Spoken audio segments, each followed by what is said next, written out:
E aí, meu bom, beleza? Como é que vai a semana? Tudo certo? Eu estou ótimo. Minha semana tá meio esquisita, que agora é a semana farroupilha, né? Que é tipo um feriadão.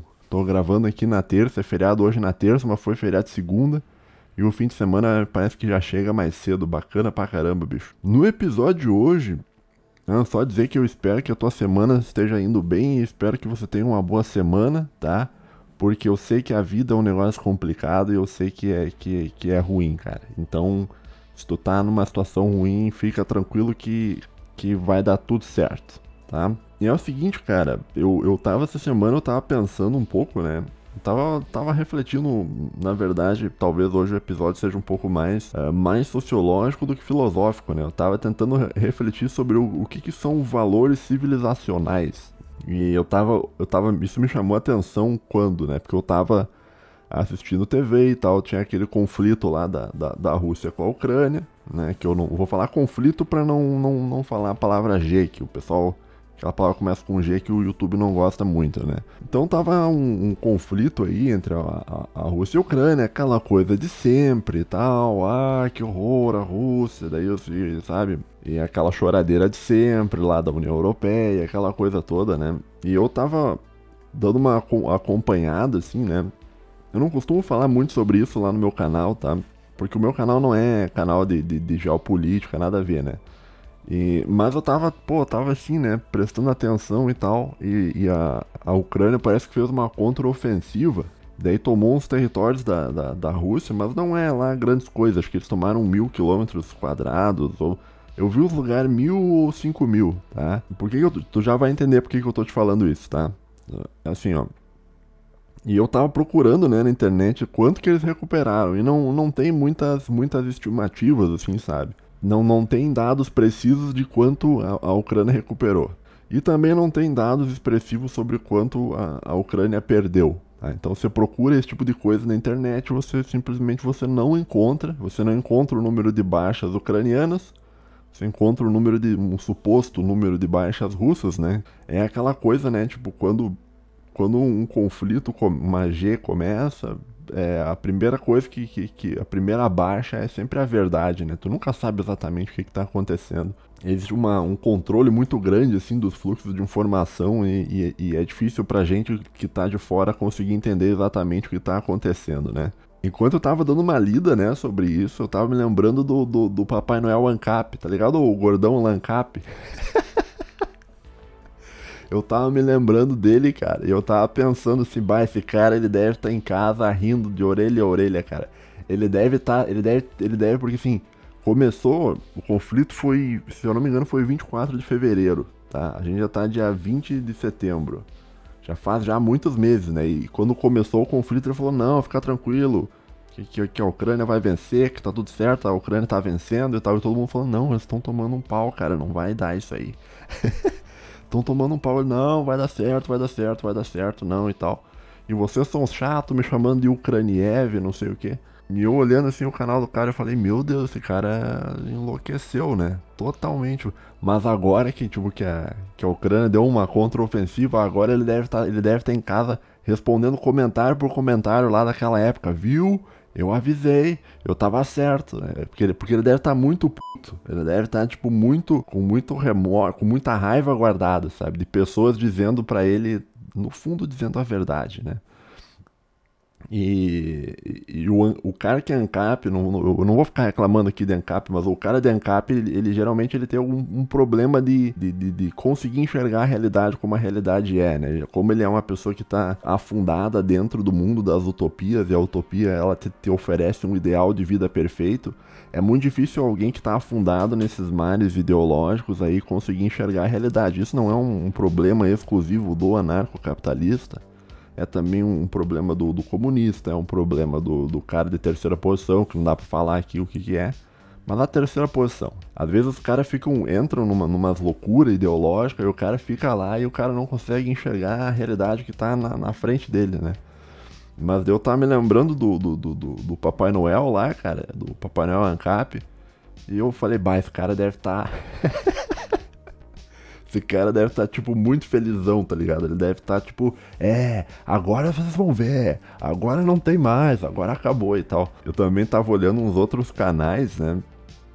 O canal do Hoje no Mundo Militar, sabe? Pom, pom, porom, pom, pom, pom, porom, pom, pom, pom, pom, pom, sabe? Inclusive, inclusive essa música é uma música que você tem, não é uma música que ele fez pro canal dele, é uma música que tem de direitos autorais livres no YouTube, que você consegue acessar lá de grátis a música, né? Mas é uma boa música. E. Pom, pom, poró, pom, pom, pom, poró, tom, tom, tom, torã. Eu gosto da música, cara. Eu queria botar essa música no meu canal, mas agora já não dá. O meu canal também eu queria. Tinha muita coisa que eu queria botar no meu canal, mas que não dá, né, bicho? Os Lofi também, né, cara? Eu gosto de Lofi. Seguido eu tô jogando um game e eu tô ouvindo uns Lofi. Vou botar uns Lofi no meu canal, mas daí tem um maluco lá do Todo Dia. Que daí se eu botar Lofi aqui no meu canal, vão dizer, tá copiando todo dia. Daí não dá, né? Mas, voltando, já tô saindo do assunto. Volta, vamos voltar. Né? Eu tava acompanhando lá o Hoje no Mundo Militar e os caras estavam tipo dizendo não, porque agora acabou pra Rússia, porque agora eles perderam tudo, porque não sei o que e tal. E assim, ok, tá, o Hoje no Mundo Militar e o Papai Noel ANCAP lá, eles são tipo, são atlantistas, estão torcendo ali pros caras lá do estão torcendo pra esses caras, tá? Que é um pessoal esquisitíssimo, né? Que é o humano materialista lá que eu falei em uns episódios passados, né? Que é a metáfora do Gollum, né? Que é o humano que não olha pra cima buscando transcendência, não olha pra frente buscando o semelhante, mas ele olha pra baixo, pra palma da mão dele, pras riquezas que ele tem, né? Por isso que é um ser humano curvado pra baixo, meio mesquinho, né? E o Tolkien era muito inteligente, cara. As pessoas conhecem o Tolkien só como se ele fosse, tipo, o cara que escreveu O Senhor dos Anéis. Na verdade, o Tolkien, ele era um grande intelectual, assim, ele escreveu muitas outras coisas, cara. Ele foi algo em vida, assim, muito mais do que o cara que escreveu O Senhor dos Anéis e O Hobbit. Mas, enfim, isso aí é assunto pra um outro episódio, né? O que eu ia falar aqui, cara? Daí eu tava assim, ok...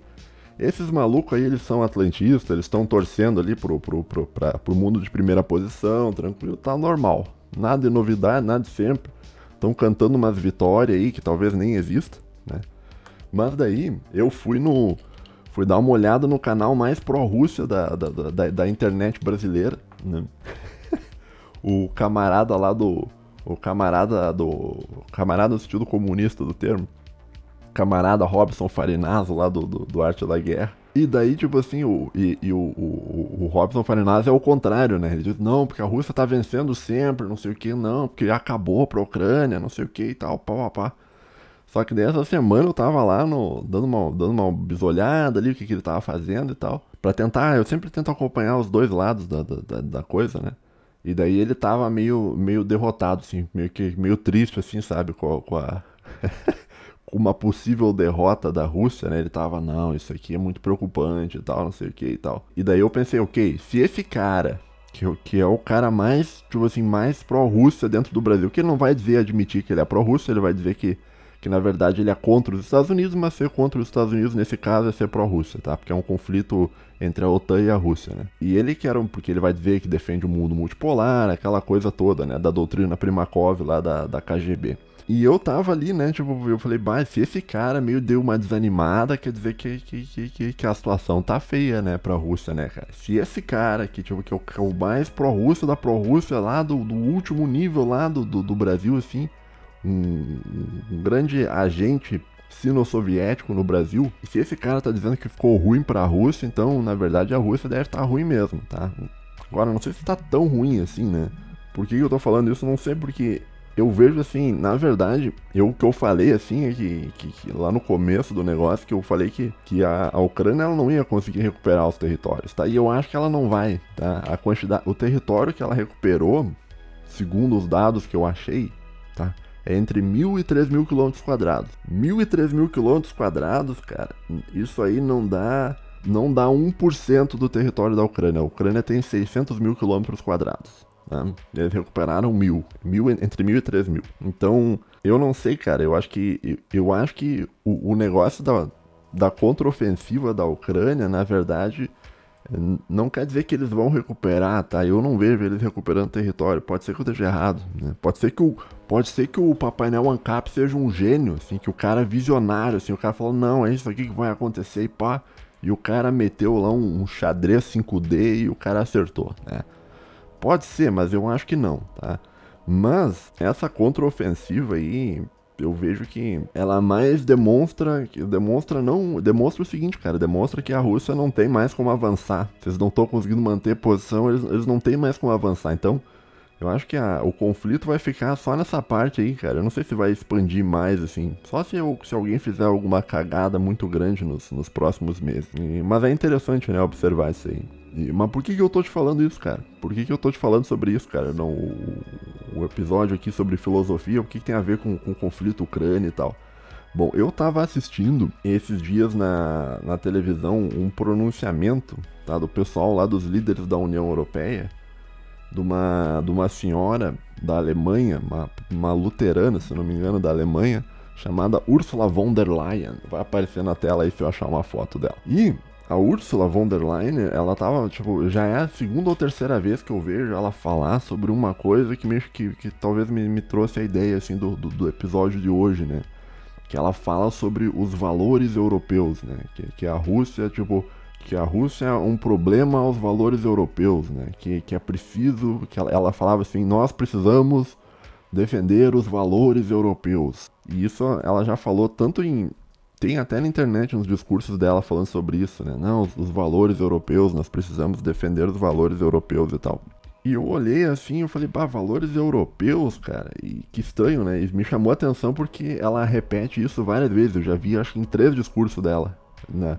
Um porque eu já vi por escrito e outros 2 eu vi passando na TV, ela discursando e falando assim, não, porque precisamos defender os valores europeus e tal.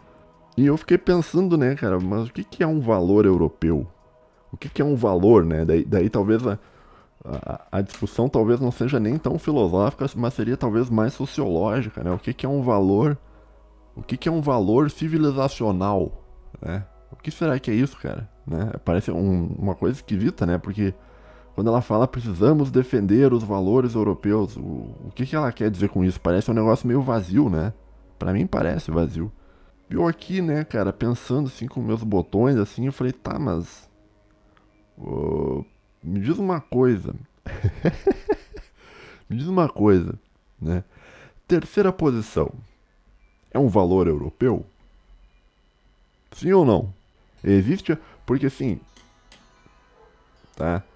A terceira posição, cara, ela é uma coisa que se tu for pegar lá se for pegar a origem da terceira posição, tu vai ver que é uma coisa europeia. A terceira posição é europeia, tá? Ela surge na europeia, tem toda uma literatura sobre isso, cara. Você vai ler vai ler o Évola, você vai ler o Nietzsche, você vai ler um monte de gente fazendo um corpo teórico para que, no fim das contas, acabou levando a noção de terceira posição.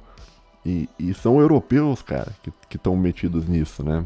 Os alemães, principalmente. E eu falei, cara, se tu quer defender os valores europeus, tá? Você tá me dizendo que você tá defendendo a terceira posição? Porque a terceira posição é um valor europeu. É um valor europeu. Inclusive é uma crítica que eu tenho ao pessoal metido a Based, aos Georges e tal, né? Que quer importar o pensamento de terceira posição lá dos anos 40, da Alemanha dos anos 40 pro Brasil, achando que isso vai... Não tem, isso não funciona, isso aí tá fora da realidade, do espírito, do ethos, da brasilidade, do povo brasileiro. E você tá sendo um entreguista quando você quer importar uma cultura de fora para dentro. Você tem que desenvolver a sua cultura interna se você quiser ser um nacionalismo verdadeiro, tá? Então, assim, inclusive por isso eu não me... Isso e outros motivos, né, que eu não me dou bem com esses caras based aí, não troco muita ideia, eu sei que eles não gostam muito de mim também, mas tudo bem, tá? Ninguém precisa me amar, tá? Só eu acho que é um entreguismo, né? Eu acho uma importação de valores de europeus pro Brasil, né? Como se aquilo que fosse bom pra Europa é bom pro Brasil, né? Que é um absurdo, né? O Brasil, ele tem suas necessidades próprias e tal, e Já estão me mandando o WhatsApp ali. E não adianta você importar uma ideologia de fora pra cá e tal, isso é um problema. E essa mesma crítica que eu faço é uma crítica que vale pro mundo liberal, né? Estão tentando implementar um liberalismo no Brasil que não condiz com a situação do espírito do povo brasileiro, né, e tal. Mas enfim, mas voltando ao negócio dos valores, hoje eu tô meio... Desculpa, gente, hoje eu tô meio... Eu começo uma coisa e eu já entro numa tangente aqui, eu vou tentar voltar. Isso é uma coisa que eu tenho cuidado ao longo do tempo, assim, que eu vejo que eu saio do negócio e eu já me puxo de volta pra não pro ouvinte, né, conseguir tancar aqui, não falar, que chato, esse cara não fala nada com nada, só fica saindo de um lado pro outro. Vou voltar aqui, como é que eu comecei, tá? Eu tava falando assim que a Ursula von der Leyen, ela disse que, olha, a gente precisa defender os valores europeus, ok? Eu falei assim, bom, mas a terceira posição, ela é um valor europeu, é ou não é? Foi feito na Europa, os principais nomes disso são nomes europeus, né? Você vai ter um outro cara lá no Japão, tá? Mas majoritariamente a terceira posição, a ideia de terceira posição é uma ideia europeia. Então será que a terceira posição é um valor europeu? Quando a Ursula von der Leyen diz que precisa defender os valores europeus, será que a Ursula von der Leyen ela está tentando defender os valores de terceira posição? Eu acho que não, né, cara? Não parece ser isso aí, né? Outra coisa, será que o cristianismo é um valor europeu? Será que a fé em Cristo é um valor europeu? Parece um valor europeu, né? Porque a civilização da Europa parece que ela tem uma origem ali no pensamento cristão e tal. Será que quando a Ursula von der Leyen diz que a gente precisa defender os valores europeus, ela tá falando de defender o cristianismo, de defender a fé em Cristo? Eu acho que não, cara, porque senão eles teriam uma postura talvez um pouco mais rígida com relação aos muçulmanos, né? Então, não sei, cara. Ou então, assim, será que pega, por exemplo, o iluminismo? O iluminismo surgiu na Europa também. Será que os valores europeus são os valores iluministas? Sim ou não? Será que quando a Ursula von der Leyen diz que precisa defender os valores europeus, será que ela está se referindo exclusivamente aos valores iluministas? Pode ser que seja, né? Eu tava dando uma olhada na internet, tá? E eu tava procurando talvez uma explicação nos discursos dela sobre aquilo que ela considera os valores europeus. E eu achei uma resposta, tá? Mas que também é uma resposta que não explica muita coisa, né? Ela vai falar sobre que a ideia de valores europeus é um negócio que ela vai usar uma expressão chamada Rule of the Law, né? Que seria, talvez uma tradução livre, assim, seria o império da lei, né? Então, os valores europeus são os valores das leis europeias, talvez, né? Ok, tá, isso é uma explicação. Então, quando a gente pergunta o que é um valor europeu, eles vão dizer que os valores são as leis europeias. Entretanto, isso parece não dizer muita coisa, né? Porque quando tu fala assim, o que é o valor europeu é o valor da lei, é o rule of the law, o império da lei. Por que não quer dizer muita coisa? Porque parece que quando a gente fala em valor europeu sendo uma lei, a gente tem o problema que a lei é uma coisa positivada, né? Que é uma coisa que a gente escreve, só, a gente põe no papel a lei. Então a lei é feita por seres humanos e por ser feita por seres humanos ela consegue aceitar absolutamente tudo. Então, se tu vai pegar o pensamento lá de terceira posição, tava tudo legalizado. O pessoal que agia lá na época dos anos 40, eles estavam agindo dentro da lei. Dentro da lei da terceira posição, mas estavam agindo dentro da lei. Ou seja, você dizer que os valores tipo, são escorados nas leis europeias e tal, isso também não quer dizer nada, né, cara? Então você dizer que, olha, os valores europeus são os valores da rule of the law e tal, eu não sei até que ponto isso aí é uma verdade, né? Depois a gente vai falar sobre a União Europeia em si, que eles têm uma legislação própria, mas parece que ela tá gritando um negócio meio sem sentido, né? Não, que a gente tem que defender os valores europeus e tal. Bom, eu vou tentar dar uma explicada no que eu acredito que sejam os valores ditos europeus que ela acredita, tá? Vou ter que dar uma volta, talvez um pouco meio grandinha, para desenvolver, mas é o seguinte, né?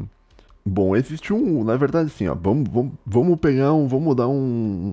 estabelecer um ponto de partida, Revolução Industrial, mundo industrial. O mundo industrial, quando ele surge, tá, ele dá origem a 3 ideologias. Tá? A primeira posição, que é a primeira, em virtude de ser a primeira posição ideológica que surgiu, que é a posição liberal, lá na Inglaterra e tal, que surgiu lá com aqueles caras lá. Noções de livre mercado, aquela coisa toda, né? Liberdades individuais e tal. Depois disso veio a segunda posição, né? Segunda no sentido histórico do termo, que ela surgiu como uma oposição à primeira posição, então vai ser sempre a segunda posição, que é o comunismo, que também é europeu, né? Que é um valor europeu também, né? Uns quantos... Pega, por exemplo, o Marx era europeu, era um alemão. Tá? O Gramsci também. O Gramsci eu não sei se ele era italiano, eu tenho quase certeza que ele era. Mas eu não sei se ele era nascido na Itália. Então você vai pegar... Ou então aqueles socialistas franceses também, cara, é tudo europeu. Tudo europeu, tá? Aquilo ali é europeu. Será que isso é um valor europeu? Não sei. E daí depois veio os caras da terceira posição, tá? Que é os caras aí que que a plataforma não gosta muito que fale. Depois teve vários conflitos aí e teve a primeira G mundial. Primeiro conflito mundial, né? Depois teve o segundo conflito mundial. E... peraí que estão me mandando no WhatsApp aqui, cara. Ô, desgraça, eu tô falando aqui, cara. Só um momento aqui, cara. Eu vou ter que dar uma silenciada nos caras aqui. Tá. Então, Segunda Guerra Mundial, tá? O pessoal da terceira posição acabou perdendo, né? Por burrice do líder deles lá, da coalizão, né? Porque na verdade, a terceira posição eles estavam mais eles tinham uma vantagem tecnológica muito grande, assim, que que as outras duas posições não tinham, né? A civilização mais avançada daquela época era a Alemanha, tá? Do mundo, assim, o povo mais avançado do mundo naquela época era o povo alemão. Os americanos, eles estavam um pouco atrás, tá? E os soviéticos estavam muito atrás, estavam extremamente para trás, né? Claro que os soviéticos venceram porque eles tinham uma superioridade numérica muito grande e o líder dos caras era um psicopata completo, né? E acho que se os caras da terceira posição tivessem sido um pouco espertos, em vez de querer expandir, atacar a União Soviética, tivessem consolidado uma posição ali, eles iam vencer, cara, o conflito. Eles não venceram porque foram burrão de ficar atacando e tal. Inclusive, eles chegariam antes de todo mundo nas armas atômicas. Se eles não tivessem, provavelmente, olha só, provavelmente a Inglaterra já nem existiria mais, tá? Se eles tivessem segurado a posição e continuado desenvolvendo a tecnologia. Os aviões deles eram superiores, os tanques deles eram superiores, os submarinos deles eram superiores. Eles tinham um sistema já desenvolvendo os mísseis V2 lá de sistemas balísticos intercontinentais e tal, papapá. Mas enfim, aqui a ideia não é ficar especulando sobre a história, não vamos pensar o que seria uma história alternativa e tal, vamos pensar o que aconteceu, né? Esses caras perderam, né? Bobearam, foram um burrão aí, acharam, né, que dava pra, né? Não deu. Contra a União Soviética, não deu, perder. Daí, a gente vai estar pensando assim em termos europeus, né? A Europa, depois da Segunda Guerra Mundial, ela acabou sendo dividida entre as duas primeiras posições, né? Então ficou um lado aí da primeira posição, do liberalismo, e um outro lado depois da segunda posição, que é o do comunismo. E passou o conflito, olha só que interessante, passou o conflito da Guerra Fria e a segunda posição foi derrotada também, né? Então, só o que sobrou, a gente está pensando aqui em termos de Europa, tá? Deixa o Brasil para lá. Só o que sobrou no mundo foi, tipo, a primeira posição, tá? Que é o pessoal liberal, tá? Isso que é o que tem um filósofo americano, meio oriental, meio americano, que é um cara bem famoso e tal, talvez até chovendo no molhado, que é um cara chamado Francis Fukuyama, que ele vai falar sobre... Ele tem um livro muito importante, que é o nome do livro dele é O Fim da História e o Último Homem. Que ele é um livro onde ele relata mais ou menos isso que eu tô te dizendo, né? Então o Francis Fukuyama vai ver que a terceira posição foi derrotada na Segunda Guerra Mundial, depois vai ver que a segunda posição foi derrotada na Guerra Fria, só o que sobrou no mundo foi o liberalismo. Então o liberalismo venceu, né, esse conflito aí, né? Só fazer um parênteses aqui, né? Todas as ideologias, elas idealizam um mundo perfeito, né? E todas elas têm a noção de que de que elas vão ser vencedoras no final, né? Então o marxismo, por exemplo, ele tem aquela coisa do destino histórico, né? Que é a ideia de que, tipo uma profecia, até um negócio até meio que não é místico, mas é quase como se fosse. Porque não é místico porque o marxista ele não acredita em transcendência, né? Mas é uma ideia de que no futuro todo mundo será comunista e tal. É o destino da humanidade ser comunista. A mesma coisa o liberalismo, né? Que o destino das pessoas seria ser livre e tal. Mas o liberalismo ele não acredita tanto em destino histórico. E os caras da terceira posição também, né? Eu acho que porque tem uma coisa envolvendo lei natural e direitos naturais e tal, né? Que a terceira posição, eu ia falar um negócio, mas deixa pra lá. Não, mas é que eu acho assim, ó. É porque senão vão achar que eu tô defendendo, eu não defendo isso, tá? Eu não defendo pensamento de terceira posição, tá? Não, se eu fosse pra defender alguma coisa, eu defenderia um modelo teocrático, tá? Mas eu não defendo nada, eu só tô analisando modelos, né? Mas a ponta, assim, que tá do lado, assim, dos caras de terceira posição, talvez na ideia de destino histórico, é que a terceira posição, ela é um pensamento ideológico que ele é muito mais orgânico do que a primeira e a segunda posição. Então, orgânico no sentido de ser natural ao homem no sentido humano, né? Então, a primeira posição, você tem que ter uma enorme propaganda para manter os valores da sociedade aberta funcionando. Na segunda posição, você tem que ter uma enorme propaganda e uma enorme repressão estatal para abolir a ideia natural de propriedade privada e tal. E já a terceira posição, não. A terceira posição, eu acho, eu não sei, cara. Eu acho que se deixasse as pessoas sem propaganda nenhuma, assim, sabe? As pessoas vivendo, assim, de um modo orgânico, eu acho que a tendência é que o mundo virasse isso aí, tá? Ou virasse uma terceira posição, ou virasse, tipo, uma teocracia, tá? Acho que na verdade, sim, acho que a teocracia é mais orgânico ainda. A teocracia é o modelo mais orgânico que mais está de acordo com a espécie humana e tal. Pelo menos essa é a minha opinião. Mas todas as ideologias, né? As ideologias, elas idealizam um mundo perfeito, né? E esse mundo perfeito aí seria o mundo que inevitavelmente a humanidade chegaria, né? O Francis Fukuyama, ele vai falar um pouco sobre isso nesse livro, né, do Fim da História. E o fim da história se dá, né? É claro que esse livro do Fukuyama, ele é um livro que daria para fazer um episódio só falando sobre o livro, que é um livro bem interessante, né? Ele vai falar sobre o último homem, né? O que é o último homem? O último homem é uma ideia inspirada nos trabalhos do Nietzsche, que seria o homem que resultou do estágio final da Revolução Industrial, não sei o que. Tem todo um... É muito interessante esse livro, é um livro bem, bem rico, assim, que talvez daria até para fazer uma leitura comentada algum dia no canal. Mas o conceito, voltando, né? O conceito de fim de história do Fukuyama é isso, né? Então você tinha um conflito entre três ideologias e as duas, a terceira saiu, né? Na Segunda Guerra Mundial, a segunda posição também saiu na terceira Guerra Fria, na Guerra Fria, e só o que sobrou foi o liberalismo. Então o fim da história seria o mundo idealizado pelo liberalismo, né, que seria o mundo globalizado e papapá. E o fim da história, ele começa, tá, em um evento, tá, chamado Queda do Muro de Berlim, que é um evento que aconteceu, se eu não me engano, eu não vou saber a data, eu acho que é 8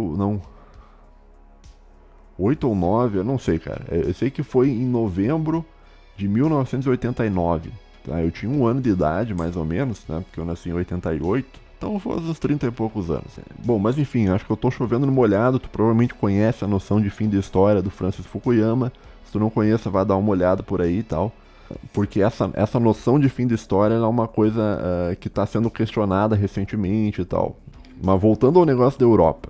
A Europa, então, deu uma brigaria enorme já da Primeira Guerra Mundial, da Segunda Guerra Mundial, da Guerra Fria. Deu uma brigaria gigantesca. Quando acabou o conflito, que entrou a noção lá do Fukuyama de fim da história, a Europa, ela foi reconstruída, tá?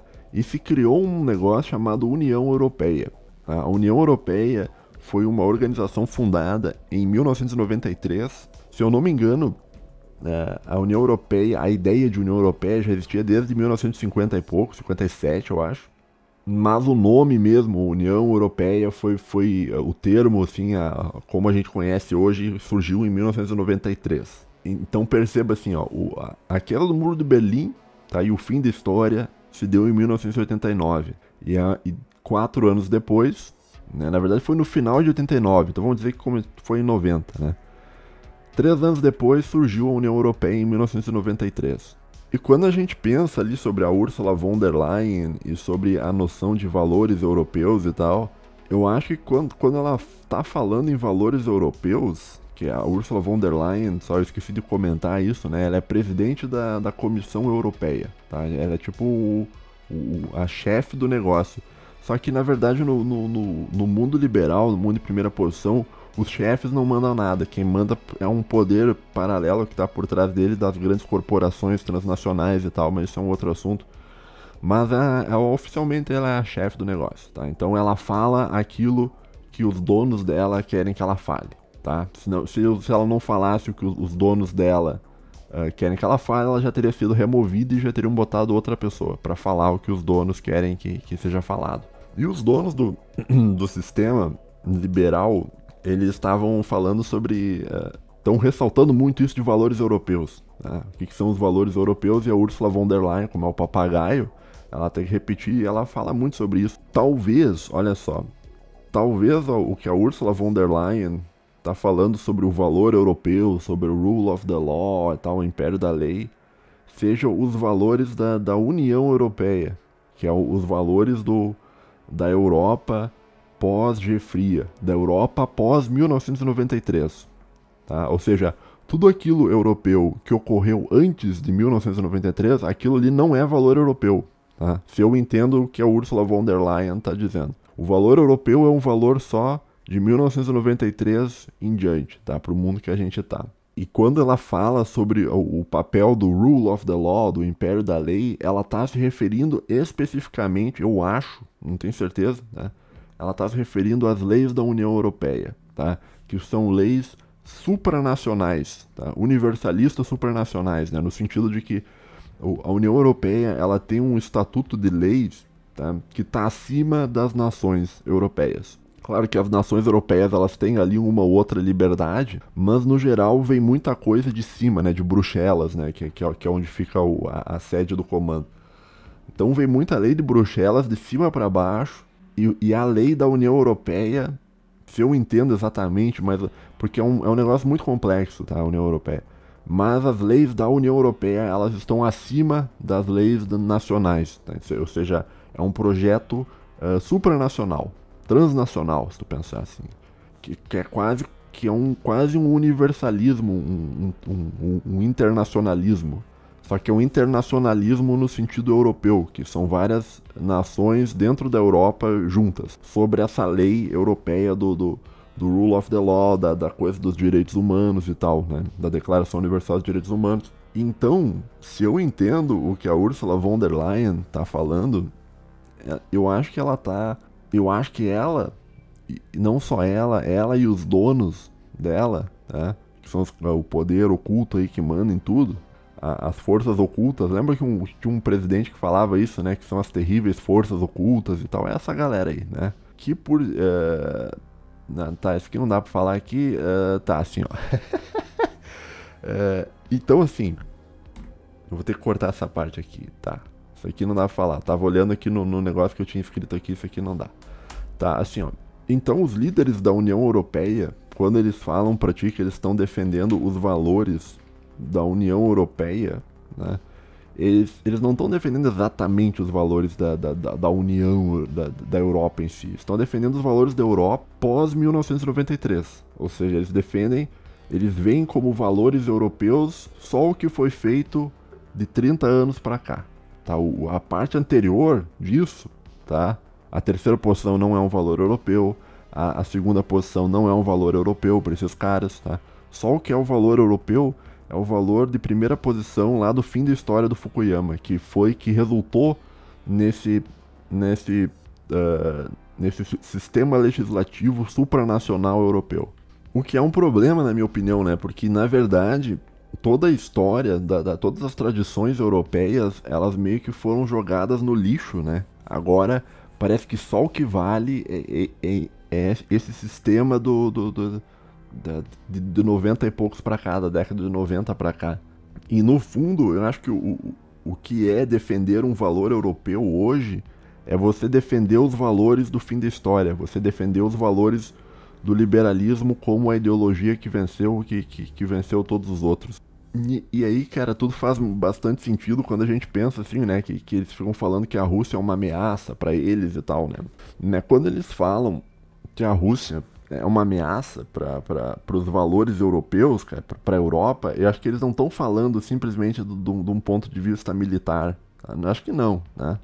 Inclusive, de um ponto de vista militar, a Rússia não é uma grande ameaça para eles. Né? A OTAN eles têm como repelir qualquer ataque à Europa, porque seja feito por parte da Rússia. Tá? Talvez a Rússia seja uma ameaça nuclear para eles, ok. Tá? Pode ser que eles sejam uma ameaça nuclear. Mas eu acho que militarmente não, cara. Eu acho que o principal problema que os líderes da União Europeia, dessa União Europeia de 90, da Europa dos anos 90 para cá, têm com a Rússia, é que a Rússia ela é uma ameaça cultural. Né? Ela é uma ameaça ao modo de vida europeu, que foi estabelecido no final dos anos 90. Então, no final dos anos 90, disseram que o europeu tem que ser desse jeito, tá? Valores democráticos, aceitar todo mundo, ser colorido, tomar soja e tal, tá? Aquela coisa toda, que a gente já sabe. E isso aí é o valor, tá? Isso aí que tem que ser colocado, tá? Para as pessoas, para que as pessoas pensem desse modo. Só que chega a Rússia ali do lado e a Rússia tá vivendo uma outra coisa, tá? Um outro, que na minha opinião é uma terceira posição 2.0, tá? Na minha opinião, o que é a Rússia? É a terceira posição, tá? É uma nova versão da terceira posição, né? Porque esse é um outro negócio também, cara. Por que a terceira posição é imparável, cara? Porque não só a terceira posição, a primeira e a segunda também, cara. Porque eu acho que é impossível tu acabar com isso. Eu acho que enquanto existir o mundo industrial, enquanto existir sociedade industrial, eu acho que sempre vai existir primeira e segunda e terceira posição. Tá? O que tu consegue fazer é suprimir temporariamente ela, tá? Terceira posição você suprime por um tempo, mas ela vai voltar. E se ela dominar o mundo, ela vai tentar suprimir as outras duas. Mas as outras duas também vão voltar. Eu acho que talvez no destino da humanidade esse conflito eterno entre essas três posições. E o negócio do Dugin lá, da quarta posição, não existe, na minha opinião, tá? É claro que eu não sou um profundo conhecedor da obra do Dugin, na minha opinião não há quarta teoria, tá? Não há, tá? O que é, na verdade, o negócio do Dugin é a terceira posição 2.0. É uma nova versão da terceira posição, na minha opinião. Mas isso é um assunto talvez para um outro episódio. E o que acontece, né? A Europa, os valores europeus, né? Vamos voltar para a ideia de valor, né? O valor europeu que a Ursula von der Leyen e os chefes dela defendem é o valor do fim da história, que é o valor de primeira posição. E a Rússia, ela está oferecendo uma alternativa cultural a esses valores. E é uma alternativa que, como ela é orgânica, as pessoas tendem a simpatizar. Tu ficaria surpreso com a quantidade de pessoas que existem que simpatizam com os valores culturais russos, né? Esse culto à tradição, à fé e tal. Tem um monte de coisa que os europeus, alguns europeus, já estão olhando e estão falando, cara, seria interessante se a gente tivesse esses valores aqui. Só que o sistema dos caras lá, das leis supranacionais, do império da lei, suprime, sufoca tudo isso. Então eles meio que são obrigados a viver em um mundo que eles são comandados por grandes famílias dinásticas e eles não podem pensar de um modo diferente, né? Só que agora a Rússia está ganhando protagonismo e isso é uma ameaça ao valor cultural. Não sei se tu tá entendendo o que eu tô falando. Por isso que o principal problema da Rússia é o problema cultural. Eu até falei isso, acho que em outros episódios, né? A China, ela não é uma ameaça cultural ao mundo ocidental, tá? Ninguém na Europa, e nem no Brasil, e nem nos Estados Unidos, ninguém do mundo ocidental, por assim dizer, olha para a China e fala, nossa, como seria bom se o Brasil fosse a China. Ninguém, né? Se for pegar até os caras das esquerdas brasileiras aí, eles não olham para a China assim e falam, não, seria bom se o Brasil fosse que nem a China. Não, não há nenhuma simpatia pelos valores culturais chineses no Brasil. E na Europa também. Agora, os valores culturais russos tem muita gente que tem muita simpatia por isso, tá? E nesse sentido, a Rússia ela é uma ameaça ao status quo europeu. Por isso que a Ursula von der Leyen repete tanto essa coisa de valores culturais europeus, valores culturais europeus. Precisamos proteger os valores culturais europeus. É mais ou menos isso, tá? E aí a gente entra numa questão que talvez talvez eu tava pensando que talvez seja mais sociológica que filosófica, né? Que o que é um valor civilizacional? O que seria um valor de uma civilização? De um ponto de vista econômico é mais ou menos fácil de você decidir o que é um valor. De um ponto de vista econômico, o valor, tá, é o que uma determinada coisa importa para alguém. Isso aí você já deve ter visto vários vídeos aí na internet de pessoas conversando sobre essa teoria do valor, né? O que é um valor, e existem livros e livros falando sobre teoria do valor, né? Daí vai ter aquele exemplo clássico da água e do diamante no deserto, né? O que vale mais para você, né, no deserto, uma pedra de diamante ou uma garrafa d'água? O valor de algo depende da situação onde a pessoa tá e tal. Tem toda uma discussão interessante, mas talvez mais voltada à economia, né? Só que quando a gente tá falando em valor civilizacional, a gente não tá falando em um valor meramente econômico, né? Parece que é algo além além de meras trocas econômicas quando a gente fala sobre um valor de uma civilização. E eu acho, assim, eu não sei, cara, eu tava lendo e eu tava refletindo um pouco sobre isso, e eu acho que é muito difícil você conseguir entender o que é um valor civilizacional, o que é um valor de uma civilização. E eu acho que a Ursula von der Leyen, ela tá errada porque ela tá pegando um período de tempo muito curto. Tá? Então, de 1993 pra cá, bicho, de 1993, não dá nem 40 anos, cara. Não, dá quanto? 33 anos? Não, mentira. Dá menos, cara.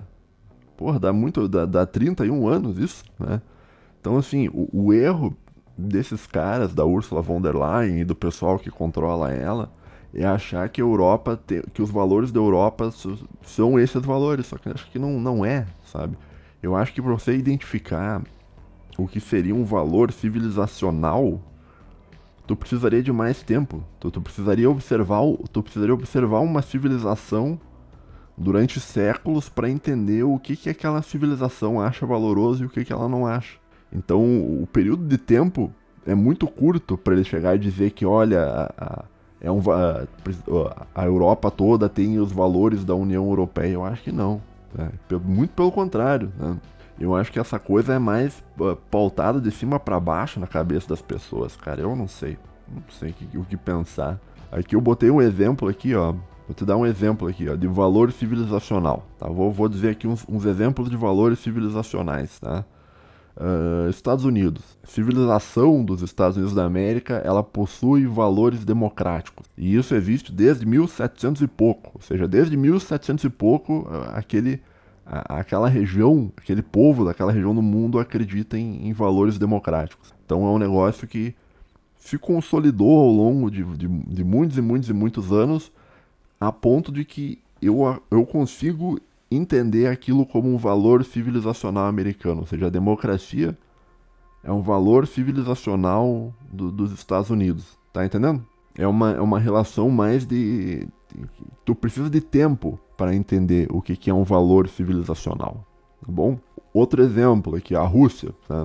A Rússia, ela possui valores civilizacionais autocráticos. Autocráticos no sentido, talvez, de um valor não democrático. A Rússia nunca foi, tá, no passado, não é no presente e provavelmente nunca será no futuro uma democracia. Tá? Não está dentro do espírito do povo, da civilização russa, os valores democráticos. Os valores democráticos são valores americanos lá daquele mundo lá, e os russos têm outros valores, né? Do mesmo modo, eu te dar mais um exemplo, a China. Né? A China, ela possui valores civilizacionais mais voltados ao coletivismo, por assim dizer, tá? Se tu não quiser usar o termo comunismo. A China já tentou vários e vários tipos de comunismo ao longo dos anos, e antes de existir o comunismo, eles já tinham um modo de vida mais ou menos parecido, assim, com o comunismo, e dá pra dizer que isso é um valor civilizacional chinês, porque é um valor que já está há muitos e muitos e muitos anos as pessoas da China vivendo mais ou menos daquele modo. É mais ou menos isso que eu estou tentando te explicar. que é um conceito talvez mais sociológico, né? Uma sociedade, ela cria o seu valor a partir ao longo de muitos e muitos e muitos anos, e não só muitos anos, cara, mas muitas e muitas gerações, cara. Então, por pensar quantas gerações de pessoas nos Estados Unidos são democráticos, já são muitas e muitas gerações. Se for pegar que começou em 1700 e pouco, a gente tá em 2000, isso aí vai dar 300 anos, cara. Uma geração é a cada 25, 30 anos. Pô, dá umas, cara, deve dar, não sei, cara, umas 12 gerações, eu acho. Então já é um senso comum lá que a vida lá é uma vida democrática, tá? Então é um valor, existe um valor democrático nos Estados Unidos da América. Então, assim, para tu entender o que é uma civilização, um valor civilizacional, tu precisa estudar aquele país há muitos e muitos e muitos anos. O Brasil, por exemplo, né, que eu citei o Brasil aqui, né? O Brasil, ele possui valores civilizacionais? Eu acredito que sim. Né? Eu acredito que o principal valor civilizacional da nação brasileira, do que é o Brasil, do ethos, daquilo que nós somos, né, é a fé em Cristo. É a fé, e eu não tô falando catolicismo, né? Eu tô falando em fé em Cristo, né? Surgiu no catolicismo, mas quando o catolicismo começou a ser distorcido, tá? Com esses papas, modernete, não sei o que e tal, o brasileiro abandonou o cristianismo e já tá entrando nos neopentecostais e tal, porque ele considera mais que segue mais a fé em Cristo do que o catolicismo moderno e tal, mas isso é uma discussão mais teológica, né? Mas eu vejo assim que a fé em Cristo, que seria o cristianismo, né, é um valor que existe no brasileiro durante muitos e muitos e muitos e muitos e muitos anos, durante muitas e muitas e muitas gerações, tá? Desde 1500, desde todo o período colonial até depois, quando entrou o período da independência também, e depois veio república também, tá? E depois, sabe? Então, é uma constante na civilização brasileira a fé em Cristo e o conservadorismo, por assim dizer, tá? Pelo menos então eu vejo que é um valor civilizacional brasileiro, isso, né? Existiram tentativas no passado de você acabar com esses valores cristãos no Brasil e não deu certo, porque o ethos da coisa, né, que a gente é isso, é uma civilização que acredita em Cristo, né? Se for pegar, por exemplo, os períodos aí da história brasileira, onde tentaram implementar o comunismo, né? O comunismo sofreu várias derrotas ao longo da história no Brasil, né? A história do comunismo no Brasil, ela é uma história de derrotas, né? Então, se for pegar lá a primeira derrota do comunismo, que se não me engano foi em 1935, ali no negócio da coluna Prestes e tal. O Vargas já deu um pau lá nos comunistas em 35. Depois, em 64, os caras perderam de novo, né? Depois, agora em 2018, os caras perderam de novo. Ou seja, a noção do comunismo, que seria um mundo sem Deus, sem Cristo, é uma coisa que é alheia à cultura nacional, aos valores civilizacionais brasileiros, né? Então, não é uma coisa que o brasileiro se agrada, tá? Não é uma coisa que o brasileiro, por mais que tenham tentado implementar no Brasil, isso é um negócio que é rejeitado pelo brasileiro, é expurgado naturalmente pelo brasileiro, né? Pelo menos eu vejo desse modo. Cara, eu tô cansando de falar aqui, bicho. Deixa eu ver quanto tempo eu já falei. Tá. Então é isso, né? Então, pra tu tentar entender o que eu tô querendo te dizer é o seguinte, né? Os valores civilizacionais, eles são conhecidos ao longo de muitos e muitos anos. Então não há como você dizer, por exemplo, que os valores europeus são os valores de 1993 para cá. Eu não acho que seja isso. Então eu acho que a Ursula von der Leyen, ela tá errada, né? Não só ela, como as pessoas que controlam ela. Porque, que nem eu disse, no mundo de primeira posição, os líderes não mandam nada. Eles são só fantoches, papagaios que repetem o que os donos deles querem, né? Tá, vamos ver aqui o que mais que eu tinha pra falar. Ah, isso aqui é interessante, ó. Vamos desconsiderar essa coisa dos valores europeus lá da Ursula von der Leyen. Vamos tentar pensar o que seria um valor europeu legítimo. O que será que é um valor europeu legítimo? eu pensei talvez no cristianismo, né? Tá? Uma religiosidade e tal também, né?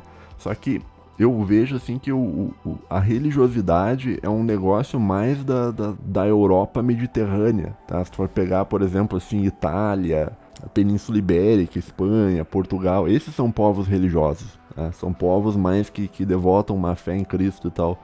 Mas se for pegar outros povos, não, cara. Tem outros povos lá que ou os caras são luteranos, os caras são protestantes, os caras são de um monte de religião diferente, que muitas das religiões negam os valores da cristandade, né? Então, apesar do cristianismo ser um elemento unificador da Europa, eu não acho que é correto você afirmar que os valores cristãos são valores europeus. Talvez no passado até foram, no começo, lá em 1200, 1300, né? Mas hoje em dia eu acho que não, cara. É porque é muito. Existiram muitos cismas religiosos ali, cara, que eu não acho que o cristianismo ele é um valor europeu. Mais ou menos isso que eu penso, né? Não só isso, eu acho que também é meio complicado você. Não sei, cara. Não sei, cara. Tipo assim, eu não consegui identificar o que seria um valor europeu. Se você sabe o que é um valor europeu, por favor, deixe nos comentários que eu gostaria muito de entender o que é um valor europeu, tá? Agora, tinha uma outra coisa que eu anotei aqui, ó, que eu vejo que cada país da Europa ele tem seus valores próprios, né? Então o alemão ele tem um estilo de vida que é diferente do estilo de vida do inglês. O inglês tem um estilo de vida que é bem diferente do estilo de vida do francês, que é diferente do estilo de vida da Espanha, e dentro da Espanha o norte da Espanha é diferente do sul da Espanha, tá? Então existem muitos valores, não é que a Europa não tenha valores, eles têm muitos valores, só que eles não têm nenhum valor que unifica a Europa, não tem uma coisa unificadora, né? E aí aqui eu escrevi assim, ó, a Argentina não é civilização, mas a América Espanhola sim, tá? Esse é um outro ponto interessante, né? Um país em si ele não é uma civilização, no geral um país ele não é uma civilização, a não ser que sejam países civilizatórios, tá? Países que o país inteiro é uma civilização, né? Que são países muito grandes, que são os exemplos que eu te falei, né? Tipo, os Estados Unidos é uma civilização, a Rússia é uma civilização, a China é uma civilização, o Brasil é a civilização portuguesa, os filhos da civilização portuguesa, lá, descendentes do Napoleão, porque o Brasil existe como Brasil por causa do Napoleão, mas esse é um assunto talvez para um outro episódio. Então, existem países muito grandes que eles são, por si só, justamente pelo tamanho, eles são uma civilização própria, né? O Brasil, ele é uma civilização própria. Agora, países pequenos não são, né? Então, por exemplo, a Argentina não é uma civilização. A Argentina é um país, né? A civilização é um negócio além do país, é um negócio mais elevado, entendeu? E a América Espanhola é uma civilização. Então, a civilização da América Espanhola existe como... Eles têm os valores próprios deles lá, não, mas eles não... São vários países, tá? E eu acho que a União Europeia, ela é mais ou menos isso, cara. Eu acho que ele é mais ou menos que nem a América Espanhola. Então, são vários países, tá? Cada um com a sua cultura própria e tal. Mas ali eles são meio que uma civilização, tá? Mas que não tem nada em comum. Por isso que, como não tem nada em comum, por isso que é errado você dizer valores europeus. Por isso que a Ursula von der Leyen e o chefe dela estão loucos, né? Não existe valor... Valores europeus não existem. Esse é a conclusão final desse vídeo. Não existem valores europeus. O que existem são valores de países dentro da Europa. Esses valores são conflitantes e cada um segue a sua vida de um determinado modo. A ideia de valor europeu, ela é uma coisa autoritária, porque é um negócio que vem de Bruxelas para os outros países, ou seja, vem de cima do comando central, transnacional, internacionalista, para baixo, que é os países, né? Então, nesse sentido, os valores europeus, eles são um ataque aos países da Europa. Os valores europeus nesse sentido, né, que a Ursula von der Leyen está dizendo.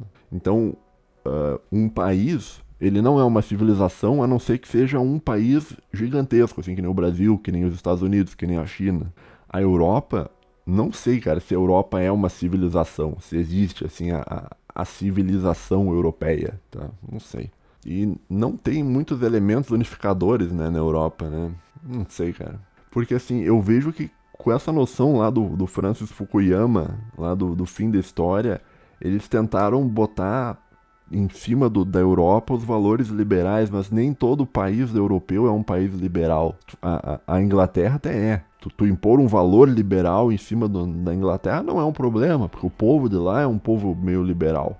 Agora, você impor valores, por exemplo, assim, impor valor liberal em cima da Polônia, sei lá, cara, impor valor liberal em cima da Hungria, até em cima de Portugal, cara. O Portugal, eles são meio socialistas, não são bem liberal, assim.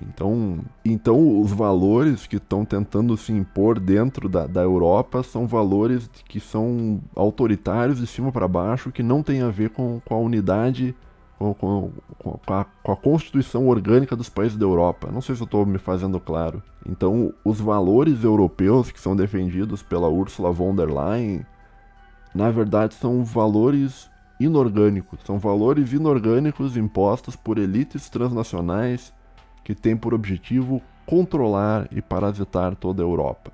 Tá bom? Mais ou menos isso. Então vamos. O que tu aprendeu? Então, por hoje é isso, cara. O que tu aprendeu no episódio de hoje, cara? Você aprendeu o que é um valor civilizacional. Você aprendeu o quê? Vamos pensar aqui. Você aprendeu que um país não é uma civilização, a não ser que seja um país muito grande, e a União Europeia talvez não seja uma civilização porque não há elemento comum que constitua o europeu. Sei lá, cara, isso aqui... Esse episódio ficou ruim, né, cara? Eu não sei, cara. Mas é isso. Por hoje é isso, cara. Um abraço aí pra todo mundo. Fiquem bem. Ah, se tu ouviu até aqui, tem mais uma coisa, cara. Eu criei um canal secundário, que tá lá no meu canal, lá no YouTube, eu criei um canal secundário para fazer lives que não são relacionadas à filosofia e literatura. Então, se tu tem interesse em um conteúdo talvez mais variado que aquilo que eu normalmente faço, você se inscreva no meu canal novo. Vou botar na descrição do vídeo, tá? Primeiro vai estar o meu canal principal na descrição, e depois vai estar o meu canal secundário. Se inscreva lá no canal secundário também e no meu canal principal também.